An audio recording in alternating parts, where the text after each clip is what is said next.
I know who you are, she said, her voice suddenly sharp and clear. You're the reason my cousin attempted suicide. The words sliced through the pristine silence of our office corner. My rehearsed welcome speech evaporated from my lips. The new hire, this woman who had barely spoken 10 words during her entire interview, was now staring at me with eyes that burned through any professional pretense. 3 years ago, the regional art competition. My cousin was 16. You were a judge. I felt my breath catch as fragments of memory assembled themselves. A teenage girl with extraordinary talent. The envelope of cash I'd accepted. The scholarship opportunity I'd helped snatch away. She read your glowing feedback about the winner's originality. The same techniques you had criticized in her work, the new employee continued, her voice steady while my world tilted. Do you know what happens to a young artist when their dream is stolen by corruption? My throat constricted. That's a serious accusation. I don't know what you think.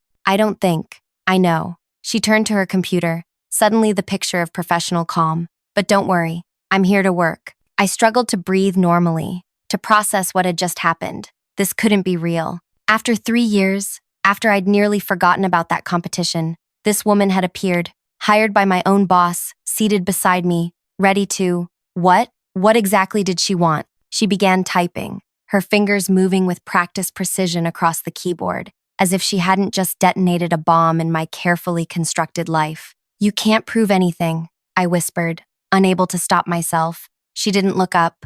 I don't need to. Wait, before I continue this story that's already got people glued to their screens, if you're enjoying this twisted workplace drama unfolding, make sure to hit that like button and subscribe to catch more shocking true stories that'll keep you on the edge of your seat. Drop a comment with what you think happens next. Trust me, you won't see it coming. My name is Pearl. At 34, I'd spent 7 years climbing the ladder at my marketing job, becoming the team leader who trained every new hire. My colleagues described me as meticulous, confident, always put together. I wore success like my signature scarlet lipstick, bold and unmistakable. What they didn't see were the shortcuts I'd taken, the corners I'd cut, the people I'd stepped on. I told myself, everyone did it. That's how the world worked. You seized opportunities when they presented themselves, like when a wealthy parent approached me about that art competition, offering cash to make sure their child won the scholarship. It wasn't personal. It was just business. Until Autumn arrived. Autumn was 28 with auburn hair she kept in a simple ponytail.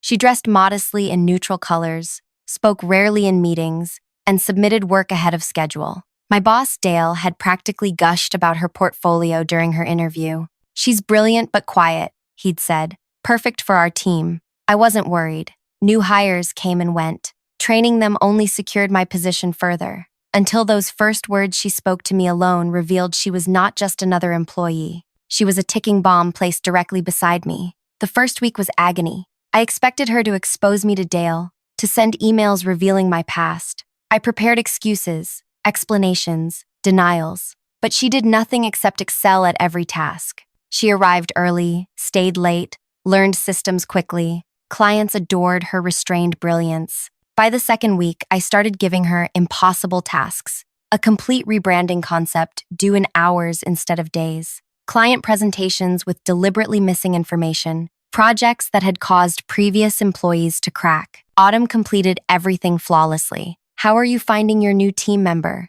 Dale asked me at the end of the month, eyes bright with satisfaction at his hiring choice. I forced my lips into a smile. She's adjusting well. Adjusting? She's exceptional.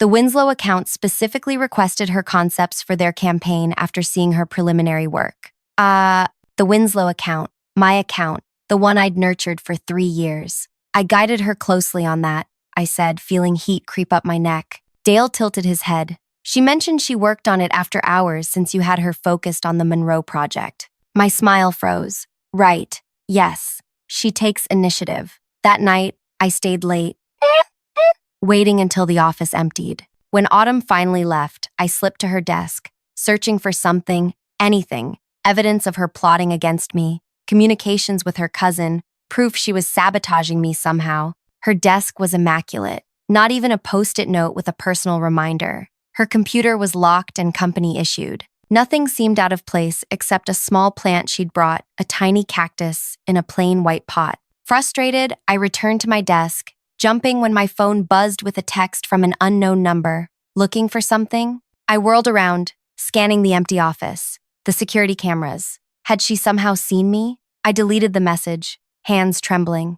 The next morning, Autumn greeted me with her usual quiet good morning as if nothing had happened. When I checked the security footage later, claiming I thought I'd left something at the office, the night guard showed me the feed. There I was, clearly searching through her desk. I asked him to delete it, saying I was leaving a surprise for her birthday. He agreed, but I wondered who else had already seen it. By the third month, my errors began multiplying. I sent incomplete drafts to clients. I missed deadlines. I snapped at junior team members. Meanwhile, Autumn's reputation soared. She never mentioned the art competition again, never threatened me, never did anything except perform her job with quiet excellence. That was when I began spreading rumors. She cornered me in the bathroom yesterday, I told Tessa from accounting, kept asking strange personal questions, seemed obsessed with my life outside work. Really? Tessa looked surprised. She helped me fix my presentation yesterday when the projector glitched. Seemed so shy.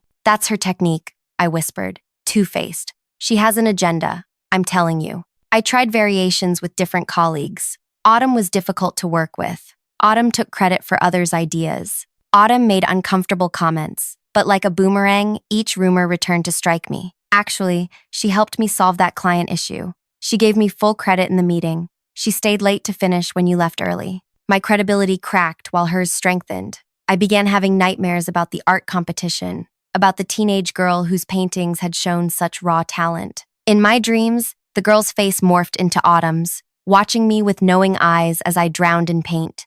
4 months after Autumn's arrival, Dale called us both into his office. I walked in confidently, assuming he wanted my assessment of her performance. Instead, he gestured for us to sit, his expression serious. We're restructuring the team, he announced. Given the growth we're experiencing and the new direction of our campaigns, we need to adjust our leadership approach. I nodded, already planning how to shift more responsibility to other team members so I could focus on strategy. Autumn, Dale continued, I'd like you to take over as team leader. Your work has shown exceptional vision and organization. The room seemed to tilt. That's my position, I said, my voice thin. I've been here for 7 years. Dale looked uncomfortable. And in those 7 years, you've never shown the leadership qualities she's demonstrated in 4 months. Pearl, you'll report to Autumn starting Monday. My face burned. This is ridiculous. You can't demote me for a new hire. It's not a demotion. Your title remains, but the reporting structure changes. Your recent performance issues are concerning, Pearl. Maybe with some guidance. Performance issues I'm having because of her. I pointed at Autumn, who sat quietly, hands folded in her lap. She's only here for revenge. Ask her about her cousin and the art competition. She admitted it to me her first day. Dale's brow furrowed.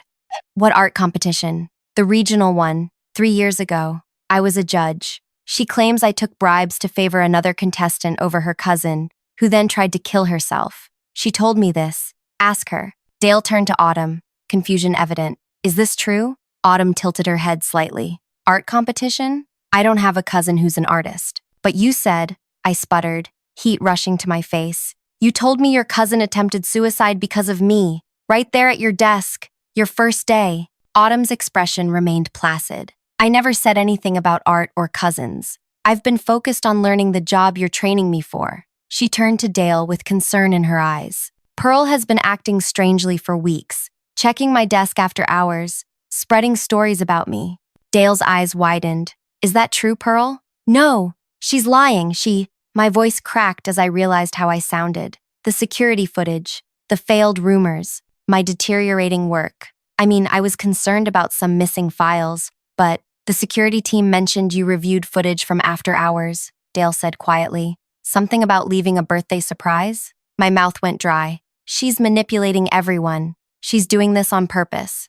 Dale exchanged a glance with Autumn before sighing. Pearl, I think you should take some time off. 2 weeks. Clear your head, get some rest. But this isn't a request, Dale said firmly. We'll redistribute your current projects temporarily. Said, I walked out in a daze, Autumn's voice floating behind me as she assured Dale she could handle the transition. My hands shook as I gathered my purse. Colleagues glanced away as I passed, their silence damning. Outside, The bright spring sunshine felt like a mockery. Had I imagined that first conversation? Was I losing my mind? No, I remembered every word. Her accusation had been real, but now she'd twisted everything, making me appear unstable while she remained blameless. The 2 weeks away became torture. I checked my work email obsessively, finding my team managing perfectly without me. Clients emailed Autumn directly with questions that once came to me. Dale sent a single message asking how I was feeling, mentioning the excellent progress the team was making. I drove past the office twice, watching employees laugh together in the parking lot. Once, I spotted Autumn having lunch with two colleagues who had previously been my closest work friends. When I returned, my belongings had been moved to a tiny desk in the corner, away from the main team area. My name had been removed from the project management system for our major accounts. My key clients now listed Autumn as their primary contact. Just temporary, Dale assured me when I confronted him, while you readjust. But nothing was temporary. Within weeks, I was assigned to smaller accounts, helping with minor tasks rather than leading projects. In meetings, my suggestions were politely acknowledged, then ignored. When I stayed late to finish work, the night guard watched me carefully, probably warned after my desk searching incident. Meanwhile, Autumn flourished. She implemented new systems that streamlined our workflow. She landed 2 major clients. She remembered everyone's birthdays, bringing simple homemade treats that made the office feel warmer. She never boasted, never drew attention to her accomplishments, which somehow made them more impressive. 6 weeks after my return, Dale called me in again. "I'm sorry, Pearl, but we're eliminating your position due to redundancy." The words hit like physical blows. Redundancy? You're firing me? We're restructuring. Your severance package will be generous. 3 months' salary, plus benefits through the end of the year. After 7 years? You're replacing me with her. Dale's expression hardened. This isn't about Autumn. Your performance has been declining for months. The issues predated her arrival. That wasn't true. I'd been a star performer until she came, until she started her subtle sabotage, her psychological warfare. Is she behind this? I demanded. Did she push for this? Actually, she advocated keeping you, said you had valuable institutional knowledge. Dale slid a folder across his desk. Your separation agreement. Take time to review it. I left the building in a fog, clutching the folder with white knuckles. 7 years erased. My career derailed. All because of a grudge about a teenage art competition that no one would believe existed. As I reached my car, a light tap on my shoulder made me jump. Autumn stood there, holding a sealed envelope. "What do you want?" I snapped, backing away. "Haven't you done enough? This belongs to you," she said, extending the envelope. I snatched it, expecting termination paperwork, but inside was a yellowed newspaper clipping. The headline read, "Regional Art Competition Winner Disqualified for Plagiarism." The article, dated 2 years after the competition, detailed how the winning entry had been proven to contain elements directly copied from established artists. Attached was a handwritten note. "My cousin starts art school next fall. Thanks for the severance package that paid her tuition. The money you took as bribes came back to her tenfold." I looked up, mouth open, but Autumn was already walking away. "Wait," I called. "You said you didn't have a cousin. You denied everything." She paused, turning slightly. "I never claimed anything to Dale. You did that yourself. You're destroying my life over a contest? It was just business, and this is just consequences." She tilted her head. "You'll notice I never exposed you publicly, never told anyone what you did. I simply created a situation where you exposed yourself through your own actions. Why not just confront me, report me to the competition board? Why all this? Because you wouldn't have learned anything. You'd have denied it, hired lawyers, claimed vindictive accusations." Her eyes were calm. "This way, you lost your job by your own hand. Your reputation suffered through your own behavior. And my cousin gets her education funded by your severance package. IMU, which you'll notice is exactly 10 times the bribe you accepted." The precision of it all staggered me. "You planned this for 3 years? Applied for a job just to target me? Sometimes justice requires patience." She checked her watch. "I need to get back. The team has a presentation at 3. I watched her walk away, her purposeful stride carrying her back to what had once been my life, my career, my team. Only then did I realize the true extent of her revenge. She never exposed me publicly, never told anyone what I'd done. She simply created a situation where I exposed myself through my own paranoia and incompetence.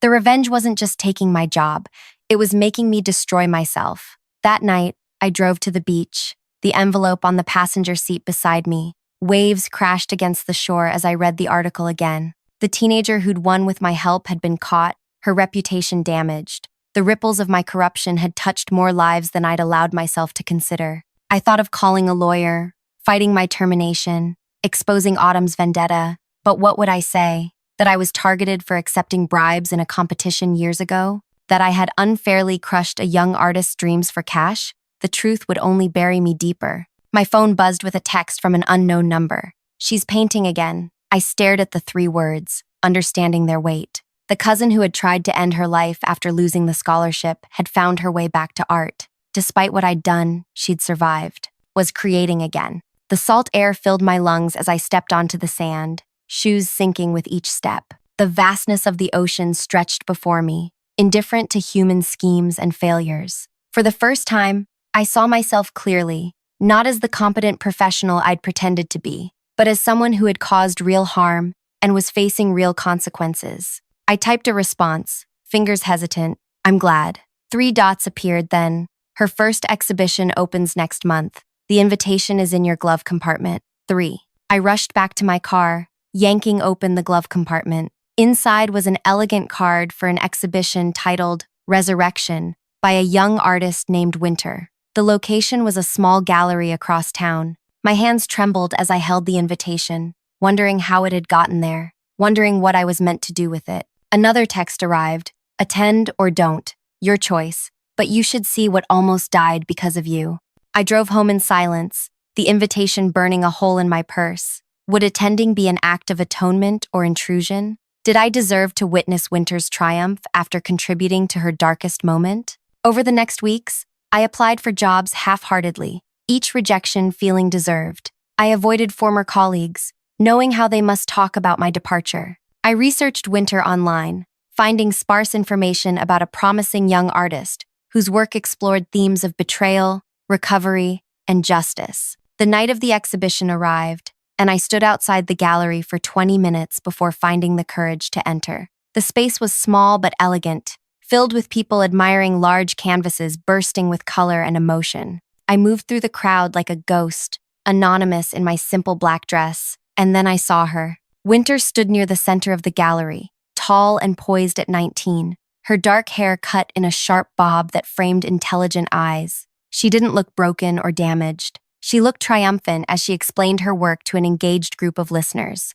I approached slowly, drawn to a painting labeled Corruption. It depicted hands passing money above a canvas partially submerged in murky water. The technique was masterful, the emotion raw and undeniable. "What do you think?" I turned to find Autumn beside me, dressed in burgundy, a glass of wine in her hand. "It's powerful," I whispered. "Yes," she agreed. She painted it after reading the article about the winner's disqualification. It was part of her healing. I swallowed hard. "Is she okay now?" "Define okay." Autumn's voice remained low. She lost 2 years to depression, stopped painting entirely, questioned her worth, her talent, everything about herself. Because one person with power decided money. That night, I couldn't sleep. Winter's paintings haunted me, not just their technical brilliance, but the raw emotion pulsing through each canvas. One piece particularly lingered in my mind, a figure climbing from murky waters toward light, titled simply, After. I spent the following week in a strange limbo. Job applications remained unanswered. Former colleagues ignored my messages. I found myself returning to the gallery twice more, drawn to Winter's art like a penitent to confession. On my 3rd visit, the gallery owner approached me. "You've been here several times," she observed. "Are you a collector?" "No," I admitted, "just connected to the artist's journey." She nodded thoughtfully. Winter's work speaks to many people. The authenticity of her pain and recovery resonates universally. "Recovery," I repeated softly. "Has she truly recovered from everything?" The woman's eyes sharpened with sudden interest. "Are you a friend of the family?" "Not exactly," I said, backing toward the exit. "Just an admirer." At home, I opened my laptop and typed art therapy careers into the search bar. I'd never considered helping others through creative expression. My marketing career had been about manipulating emotions, not healing them. But something about winter's transformation called to me, the possibility that destruction could lead to creation. The next morning, my phone rang with an unknown number. Pearl speaking. I answered tentatively. This is Winter. The young artist's voice was clear, direct. We need to talk. Can you meet me at the campus coffee shop in an hour? My heart raced. Why would you want to meet with me? Why would you want to meet with me? Because Autumn didn't tell you everything, she said, and I think you should know the whole story. The campus coffee shop buzzed with student energy. Winter sat in a corner booth, sketching in a small notebook. At 19, surrounded by her peers, she looked both younger and somehow older than she had at the gallery. She closed her notebook as I approached. Thank you for coming, she said, gesturing to the seat across from her. I sat carefully, as if any sudden movement might shatter this unexpected moment. Your exhibition was incredible. You have extraordinary talent. I know, she said without arrogance. That's not in question anymore. A barista delivered 2 coffees I hadn't seen Winter order. She pushed one toward me. Autumn said you take it black. That seemed fitting somehow. I accepted the cup. What didn't she tell me? Winter traced the rim of her mug with one finger. After I lost the scholarship, after I tried to end things, I spent 6 months in treatment. During group therapy, I met another girl. She'd been the winner of a different competition, one where the judge had accepted bribes to favor her. I stiffened. I only did it once. Did you? Winter's gaze was unwavering, because this girl carried crushing guilt. Her mother had paid a judge to secure her win, but she hadn't known until afterward. When she discovered the truth, she tried to give back the prize, but was threatened with legal action for defamation. My hands trembled around my coffee cup. What are you saying? I'm saying corruption hurts everyone involved, not just the victims, but the so-called winners too. This girl and I formed a connection through our shared experiences. She from undeserved victory, me from undeserved defeat. What happened to her? Winter's expression softened slightly. She transferred schools. Last I heard, she was studying ethics and art history, planning to reform competition structures from within. She paused. Your actions created ripples you never considered, Pearl. Some destructive, some eventually constructive. Why are you telling me this? Because Autumn believes people can change when properly motivated. She orchestrated this elaborate plan partly for justice, partly for my healing, and partly, Winter hesitated. Partly what? Partly for you. I nearly spilled my coffee. For me? She destroyed my career. No, Winter corrected. You destroyed your career through your reactions to her presence. She merely created the conditions. That's semantics, I protested. Is it? Winter pulled out her phone. Tell me what you see. She showed me a series of images, screenshots of emails I'd sent to clients with errors, security footage of me searching Autumn's desk, text messages where I'd spread rumors about her. Autumn kept these as insurance, Winter explained, but she never needed to use them. You self-destructed without any push from her.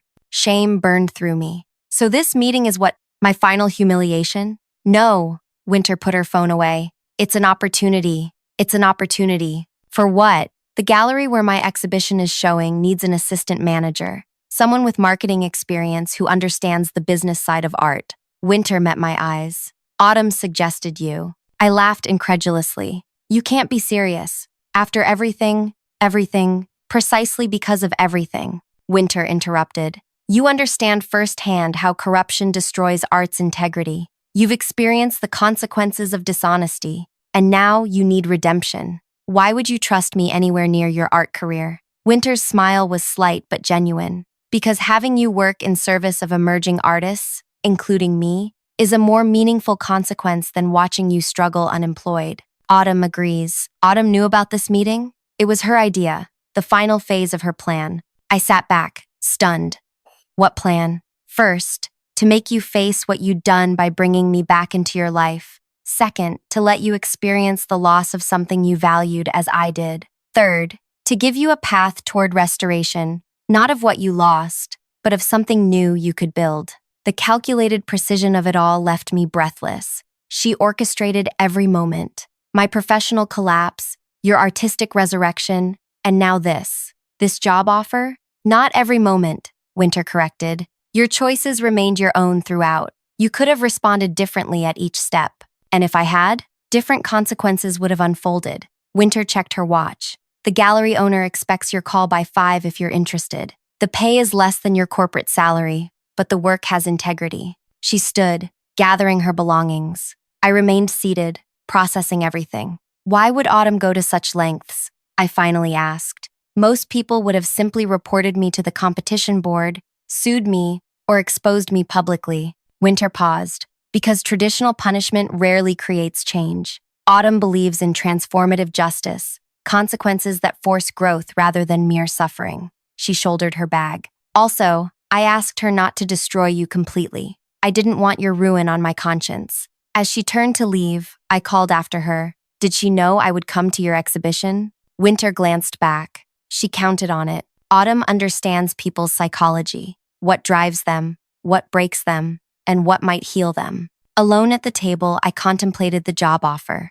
Working at the gallery would keep me surrounded by Winter's art, a daily reminder of my worst actions and their consequences. It would place me in a position of supporting artists rather than exploiting them. It would be both punishment and possibility. That evening, I called the gallery owner. She seemed unsurprised, explaining that Autumn had given me an unusual but compelling recommendation. I would start Monday, at roughly half my previous salary. On my first day, Autumn appeared at the gallery during lunch. She moved through the space with easy familiarity, examining new installations while I watched nervously from behind the counter. Settling in? She asked, approaching finally. It's different, I admitted, but good different. She nodded. Winter told you about our conversation. Yes, I straightened a stack of exhibition catalogs. What I don't understand is why you're continuing to involve yourself in my life. You won. Your revenge succeeded beyond what most people would dream possible. Autumn studied me thoughtfully.